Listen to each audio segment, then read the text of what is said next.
नमस्कार, आप देख रहे हैं 90 हल्के 90 खबरें। शुरुआत करेंगे फटाफट अंदाज में। केंद्रीय परिवहन मंत्री नितिन गडकरी की कैलाश मानसरोवर पर बयान देने के बाद से भारत तिब्बत सहयोग मंच में खुशी की लहर दौड़ उठी है। भारत से सड़क के रास्ते होते हुए मानसरोवर दर्शन को लेकर दिए गए बयान का लोग समर्थन कर रहे हैं। कांग्रेस नेता अशोक अरोड़ा ने पंजाब में हुए पीएम के दौरे में हुई चूक पर चिंता व्यक्त की है। साथ ही पीएम और बीजेपी नेताओं को इस मुद्दे पर राजनीति न करने की भी सलाह दी है। उन्होंने कहा कि प्रधानमंत्री का यह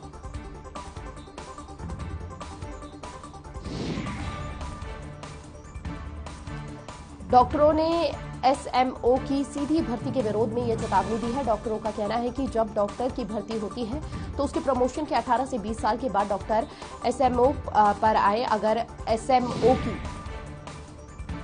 100 रुपए रिश्वत मामले में एसडीएम के लीडर सुरेंद्र की गिरफ्तारी न होने पर आम आदमी पार्टी ने एसडीएम के नाम गृह मंत्री अमित शाह और मुख्यमंत्री को ज्ञापन सौंपा।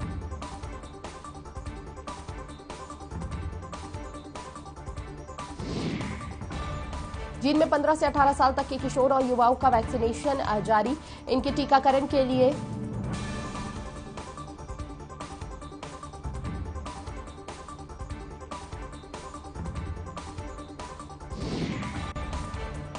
और चीन में 15 से 18 साल तक के किशोर और युवाओं का वैक्सीनेशन जारी। इनके टीकाकरण के लिए जिला में नागरिक अस्पताल के अलावा स्वास्थ्य केंद्रों पर भी टीकाकरण बूथ बनाए गए।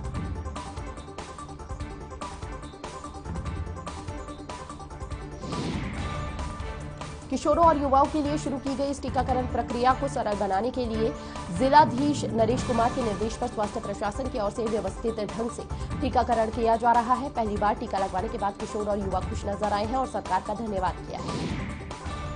रेवाड़ी में जिला प्रशासन नगर के सौंदर्यीकरण पर जोर दिया। नगर परिषद की ओर से चलाए गए अतिक्रमण हटाओ अभियान के तहत नगर परिषद कार्यकारी अधिकारी अभय सिंह और उनकी टीम ने शहर के मिनी बाईपास को अतिक्रमण मुक्त कराया। अभय सिंह ने बताया कि शहर का सौंदर्यीकरण किया जा रहा है, जिसके तहत शहर के मिनी बाईपास पर जिन लोगों का और से कब्जा है उससे भी हटाया गया है।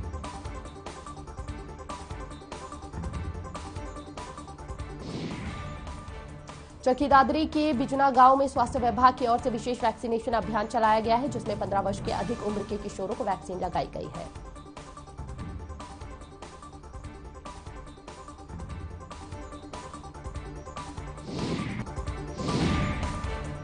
डॉक्टर कुलदीप सिंह ने बताया कि ओमिक्रॉन वायरस के बढ़ते प्रकोप को देखते हुए स्वास्थ्य विभाग के निर्देशानुसार बीजना गांव में वैक्सीनेशन अभियान आयोजित किया गया, जिसमें 56 व्यक्तियों को वैक्सीन लगाई गई और ग्रामीण इस वैक्सीनेशन अभियान में बढ़ चढ़कर भाग ले रहे हैं।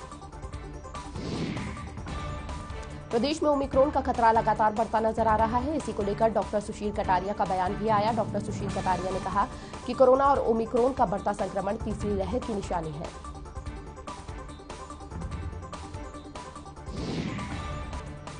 उकलाना की नई अनाज मंडी में आढ़ती एसोसिएशन के सदस्यों ने बैठक की। प्रधान राजेश बिठमड़ा की अध्यक्षता में हुई बैठक। 3 महीने का समय बीत जाने के बावजूद भी आढ़ती और मजदूर न मिलने से नाराज कच्चा आढ़ती एसोसिएशन ने सरकार के खिलाफ नाराजगी जताई।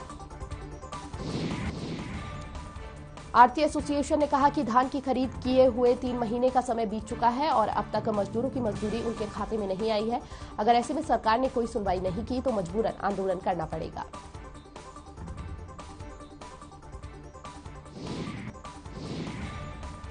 करनाल में ओमिक्रॉन के लगातार मामले बढ़ते हुए नजर आ रहे हैं, जिसको लेकर सरकार ने करनाल समेत बाकी 11 जिलों को रेड जोन घोषित कर दिया है। बाजार शाम 6 बजे से 5 बजे तक बंद रहेंगे और कोई भी मेला एग्जीबिशन शहर में नहीं लगेगा।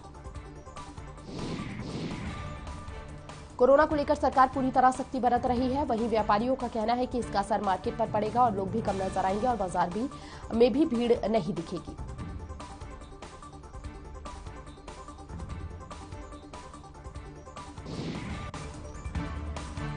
रेवाड़ी में पुलिस की साइबर सेल की टीम ने सराहनीय काम करते हुए करीब लाखों रुपए की कीमत के कुल 13 मोबाइल बरामद किए हैं, जिन्हें उप पुलिस अधीक्षक मुख्यालय रेवाड़ी श्री हंसराज ने अपने कार्यालय में बुलाकर उनके मालिकों को सौंप दिए हैं। मोबाइल फोन के मालिकों ने उनके खोए हुए मोबाइल फोन बरामद करके सौंपने पर रेवाड़ी पुलिस का आभार प्रकट किया है। आपको बता दें कि रेवाड़ी पुलिस की साइबर सेल की टीम ने वर्ष 2021 में खोए हुए कुल 58 मोबाइल फोन ट्रेस कर बरामद करके उनके असली मालिकों को सौंप दिए हैं। रेवाड़ी में कोरोना के बढ़ते खतरे को देखकर सरकार ने छोटे बच्चों को भी वैक्सीन लगवानी शुरू कर दी है, जिससे बढ़ते खतरे से देश के भविष्य को सुरक्षित किया जाए। रेवाड़ी के राजकीय कन्या वरिष्ठ माध्यमिक विद्यालय में 200 से ज्यादा 9वीं और 10वीं की छात्राओं को कोवैक्सीन की पहली डोज लगाई गई। वैक्सीन की पहली डोज लगवाने के बाद छात्राओं ने कहा कि पहले हम कोरोना से भयभीत रहते थे, लेकिन वैक्सीन की पहली डोज लग गई है, अब हम खुलकर जिएंगे।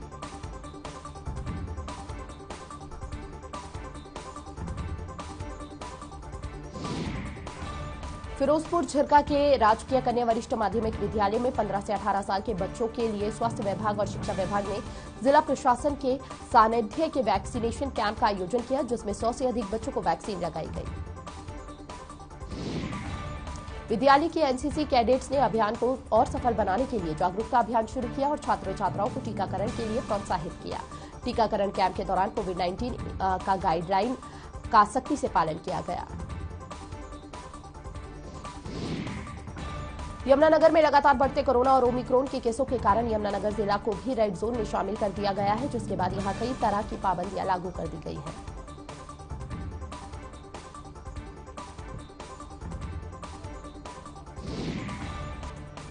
यमुनानगर के उपायुक्त पार्थ गुप्ता ने बताया कि यमुनानगर को भी रेड जोन में शामिल कर दिया गया है, जिसके चलते कई तरह की पाबंदियां लगाई गई है। उन्होंने बताया कि इन पाबंदियों को सख्ती से पालन किया जाएगा।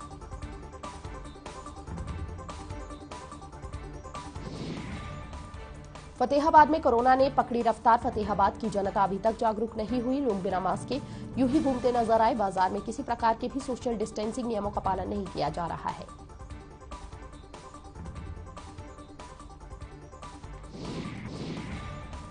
दुकानदारों का कहना है कि जिला प्रशासन सिर्फ दुकानदारों की ही चालान काट रहा है, जनता को नहीं कर रहा है जागरूक। जिले में कोरोना संक्रमण में 8 नए मामले सामने आए हैं। फतेहाबाद में कोरोना संक्रमण के 4 मामले, 2 टोहाना, रतिया, भूना में एक मामला सामने आया है। कोरोना के बढ़ते मामलों को देखते हुए स्वास्थ्य विभाग और सरकार की तरफ से कई हिदायतें जारी की गई है। इन हिदायतों में ये कहा गया है कि स्कूल कॉलेज के साथ कोचिंग इंस्टीट्यूट भी बंद रहेंगे।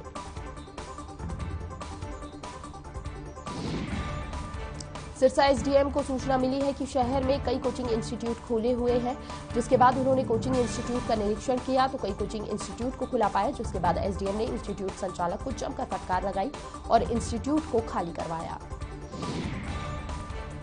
अंबाला में पुलिस ने बाइक चोरी करने वाले युवक को हिरासत में लिया। पुलिस चौकी नंबर 3 के इंचार्ज हरविंदर सिंह ने जानकारी देते हुए बताया कि एक बाइक चोरी करने वाले व्यक्ति को पकड़ लिया गया है।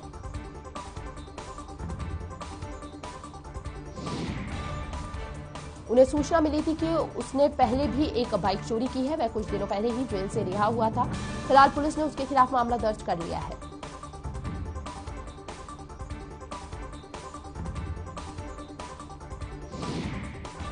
रेवाड़ी के गांव रतनथल की माटी का लाल जम्मू कश्मीर के लेह लद्दाख में हुए ब्लास्ट में शहीद हो गया। शहीद शमशेर सिंह चौहान सूबेदार मेजर के पद पर तैनात था, जो बंकर में सिगड़ी फटने की वजह से ब्लास्ट में शहीद हुआ है।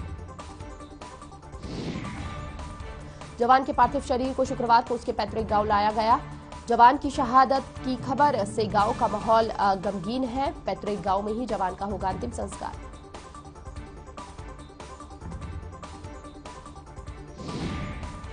झज्जर के सरकारी अस्पताल में कोरोना वैक्सीन को लेकर प्रबंधन मुस्तैद नजर आ रहा है, जहां वैक्सीन लगवाने के लिए आने वाले लोगों को मास्क लगाना अनिवार्य है और सोशल डिस्टेंसिंग की पालना करने की हिदायत दी जा रही है। कोई भी बिना वैक्सीनेशन के ना जाए, इसका भी ध्यान रखा जा रहा है। कुछ मरीजों को इलाज कराने में समस्याएं भी हो रही है। नोडल अधिकारी डॉक्टर प्रीति ने बताया कि जितने भी लोग अस्पताल में पहुंच रहे हैं उन्हें वैक्सीन लगे, इसका पूरा ध्यान रखा जा रहा है। हालांकि जिन्होंने मास्क नहीं लगाए उनके लिए अस्पताल में तैनात पुलिसकर्मी चालान भी कर रहे हैं। रोहतक में 15 से 18 साल के बच्चे वैक्सीन लगवाने के लिए काफी उत्साहित नजर आ रहे हैं। बच्चों का कहना है कि कोरोना के खिलाफ इस लड़ाई में अब वे भी शामिल हो गए हैं। इन बच्चों को वैक्सीन लगाने के लिए रोहतक जिले के स्कूलों में वैक्सीनेशन कैंप लगाए गए।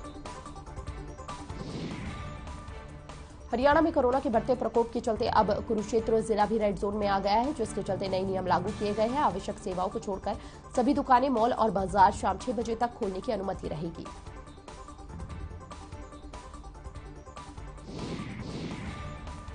आगामी 12 जनवरी की सुबह 5 बजे तक महामारी अलर्ट सुरक्षित हरियाणा की अवधि लागू कर दी गई है, जिनमें तमाम चीजें बंद रखी जाएंगी और ऐसे में किसी भारी व्यक्ति और दर्शक को स्टेडियम में प्रवेश करने की भी अनुमति नहीं होगी। आगामी चुनावों में अवैध रूप से की जा रही शराब की सप्लाई को रोकने के लिए पलवल पुलिस सतर्क हो गई है, जिसके तहत होडल CIA पुलिस ने रात को हरियाणा यूपी करमन बॉर्डर पर नाकेबंदी कर शराब से भरी गाड़ी को काबू में किया। पुलिस ने कार से 35 पेटी देसी शराब बरामद की है और 2 आरोपियों को गिरफ्तार किया है। फिलहाल पुलिस ने आरोपियों के खिलाफ आबकारी अधिनियम के तहत मुकदमा दर्ज कर कार्रवाई शुरू कर दी है।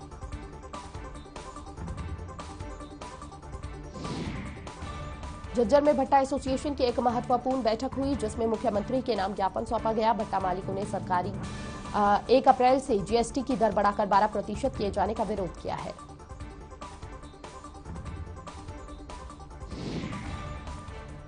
भट्टा मालिकों का कहना है कि सरकार ने जो ये GST बढ़ाने का निर्णय लिया है, उसे घटाकर वापस 5% किया जाए, अन्यथा ईंटों के दामों में बेतहाशा बढ़ोतरी होगी और आम जनता पर अतिरिक्त आर्थिक बोझ पड़ेगा।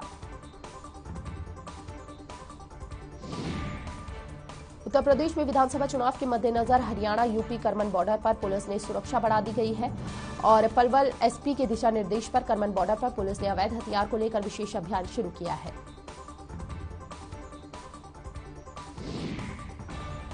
अभियान के तहत करमन बॉर्डर पर नाकाबंदी कर वाहनों की जांच की जा रही है। बुधवार रात को होडल CIA ने नाकेबंदी पर अवैध सप्लाई के लिए लाए जा रहे हथियारों का जखीरा बरामद किया है। पुलिस ने मौके से 2 आरोपियों को भी गिरफ्तार किया है।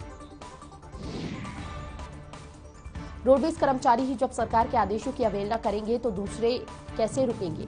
हरियाणा में कोरोना के केस लगातार बढ़ने के सरकार ने कड़े फैसले लेने शुरू कर दिए हैं। अब सार्वजनिक स्थानों पर बिना मास्क और वैक्सीनेशन सर्टिफिकेट के एंट्री पर बैन लगा दिया गया है। बसों में भी लोग बिना मास्क बैठे नजर आए, कहीं भी किसी को कोई रोक टोक करता नजर नहीं आया है। एक बस परिचालक से जब इस बारे में बात की, उसने कहा कि हमारे पास कोई आदेश नहीं आए।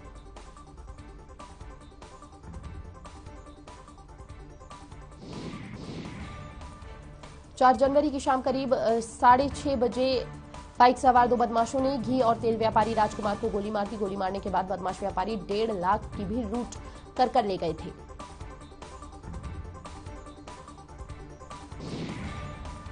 मामले में डायल 112 पर कॉल की गई। कॉल के तुरंत बाद मौके पर पहुंची पुलिस की EVR पहुंच गई थी। जब पुलिस मौके पर पहुंची तो राजकुमार खून से लथपथ था और यह उस समय जिंदा था। वह लोगों ने पुलिस को कहा कि राजकुमार को अपनी ही गाड़ी में अस्पताल तक ले जाएं, तो पुलिसकर्मियों ने मना कर दिया था। पानीपत में मिनी लॉकडाउन की शुरुआत हो गई है। शाम 6 बजे से बाजार, मॉल, रेस्टोरेंट बंद पानीपत हो जाएंगे और उपायुक्त ने निर्देश दिए और वहीं दुकानदारों ने भी नाराजगी जताई है।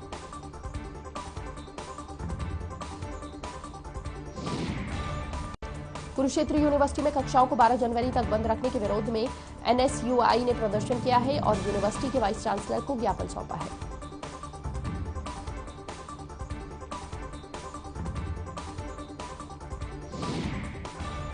NSUI के नेताओं का आरोप है कि एक तरफ सरकार क्लास को ऑनलाइन कर रही है तो दूसरी तरफ हॉस्टल खोलकर बच्चों को महंगी फीस देनी पड़ रही है। ऐसे में छात्रों पर बिना वजह आर्थिक बोझ पड़ रहा है।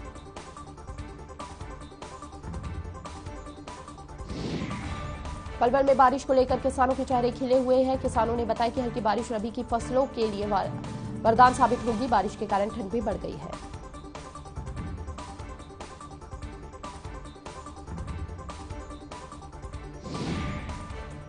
रोहतक में 134A के तहत गरीब बच्चों को दाखिले के लिए निजी स्कूलों से दुत्कार मिल रहा है। अब उन्होंने यह दाखिले करवाने के लिए निर्दलीय विधायक बलराज कुंडू और रोहतक से कांग्रेस विधायक भारत भूषण बत्रा का सहारा लिया। अभिभावकों के साथ दोनों विधायक लघु सचिवालय पहुंचे और उन्होंने अधिकारियों को जमकर खरी खोटी सुनाई। दोनों विधायकों ने समाधान निकालने के लिए 1 दिन का समय मांगा है और अन्यथा लघु सचिवालय में किसी भी अधिकारी को दफ्तर में नहीं घुसने दिया जाएगा। भिवानी में 2 दिन तक लगातार आई बारिश से किसानों के चेहरे खिल उठे हैं। किसानों ने इस बारिश को बारिश न कहकर बल्कि आसमान से सोना बरसने की बात कही है।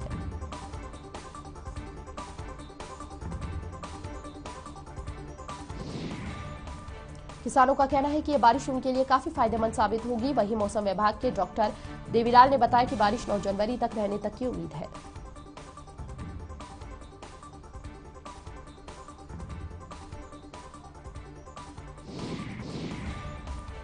पलवल के होटल में उमराला सड़क मार्ग पर स्थित ओमेगा क्राफ्ट केयर कंपनी में भीषण आग लग गई। उस कंपनी में 2 करोड़ से 2.5 करोड़ रुपए का नुकसान हुआ है। 4 गाड़ियों ने मौके पर पहुंचकर आग पर काबू पाया।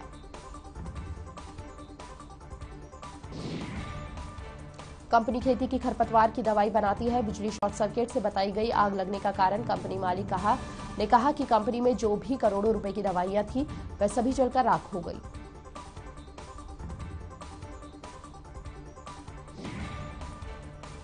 सैंतालीसवीं जूनियर राष्ट्रीय वॉलीबॉल चैंपियनशिप में प्रदेश को ब्रॉन्ज मेडल जीताने में साई कुरुक्षेत्र के 4 खिलाड़ियों का अहम योगदान। कांस्य पदक जीतने के बाद साई कुरुक्षेत्र में लौटे खिलाड़ियों का शानदार स्वागत किया गया। कोरोना के ओमिक्रॉन वेरिएंट के बढ़ते खतरे को देखते हुए जज्जर जिला प्रशासन मुस्तैद नजर आ रहा है। हालांकि प्रशासन ने इसे चिंता का विषय बताया है कि कोरोना के मामले प्रदेश भर में लगातार बढ़ रहे हैं। लोगों से अपील की भी जा रही है कि वैक्सीन की दोनों डोज लगवाएं। जिला उपायुक्त पुनिया ने कहा कि बिना मास्क और बिना वैक्सीनेशन की दोनों डोज को किसी को भी सार्वजनिक स्थानों पर और सरकारी स्थानों पर प्रवेश की अनुमति नहीं है।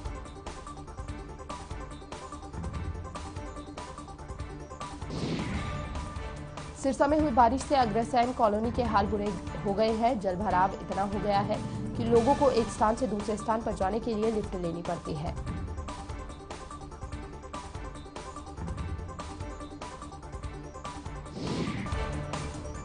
जब भी बरसात होती है तो अग्रसेन कॉलोनी में जलभराव हो जाता है। इसको लेकर कॉलोनी के लोग एकत्रित हुए और रोष व्यक्त किया है। कॉलोनी निवासियों ने कहा कि हम इस मामले में विधायक अधिकारियों पर लगाम नहीं कस सकते हैं।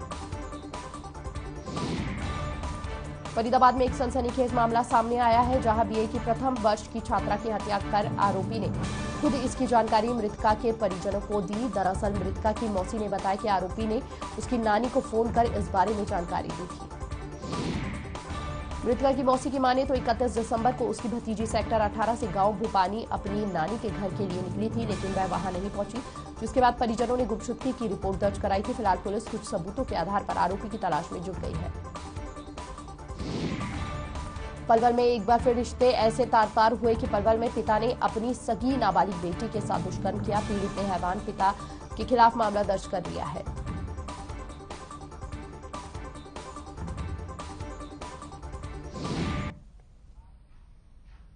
फिलहाल 90 हल्के 90 खबरों में बस इतना ही। बाकी खबरों के लिए बने रहिए हर खबर हरियाणा के साथ। नमस्कार।